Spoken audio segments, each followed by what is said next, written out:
Say what?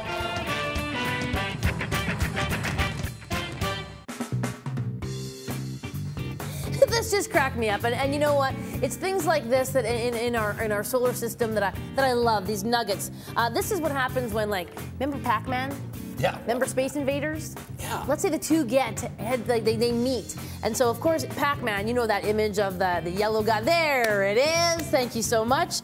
And so take a look right now. This is Saturn, one of Saturn's moons. Okay. Obviously you can see the ring around Saturn there, but check out what's happening here in the solar system.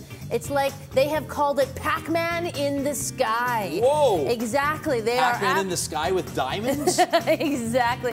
Pac-Man in the sky with mimas and antitheses, Oh, nicely whatever that done. means. Nicely Yeah, done. absolutely amazing. People are just like, wow, it's Pac-Man. To which I say, absolutely agree. That reminds me of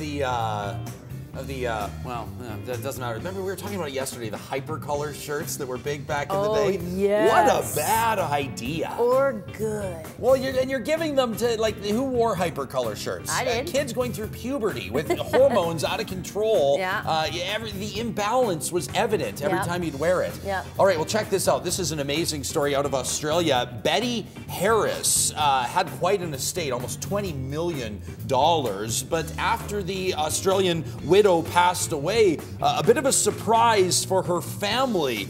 That's because she had a next-door neighbor. This is her next-door neighbor, a next-door neighbor that used to help her out with daily chores. She'd lend her milk. She'd go pick up her bread, even take out the trash. Well, you know what? Betty Harris left her entire $20 million estate to the neighbor as a way of saying thank you. The family, just a little bit upset. But you know what? Where was the family when Betty needed her trash taken out, right? I am so shoveling my Let neighbor's that walks. be a lesson.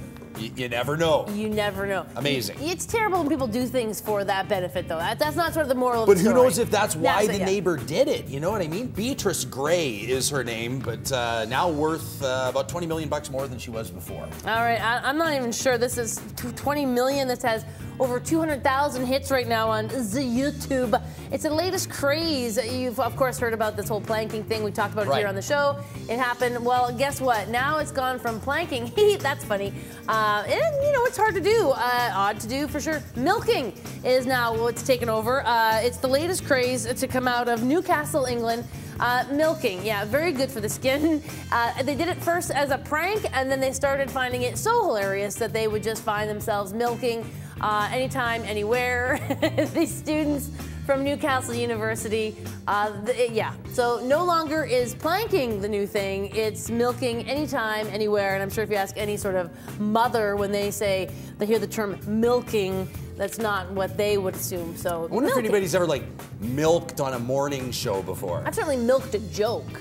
Yeah. But I've never milked that way. Do you think anyone around the world has ever milked on a morning show? No, but would you like to milk on a morning show? Would you like to? Is it a new verb? I mean, milking? I'm not afraid to. Oh, I mean, wow! You seem, I would milk on a morning show. ladies and I would gentlemen. milk right now. You know what? And we're the only morning show that'll do it. Milking, right here, on Edmonton's best morning show. It's time for the BT Trivia question of the day. Wow! What historic event occurred at New York's Madison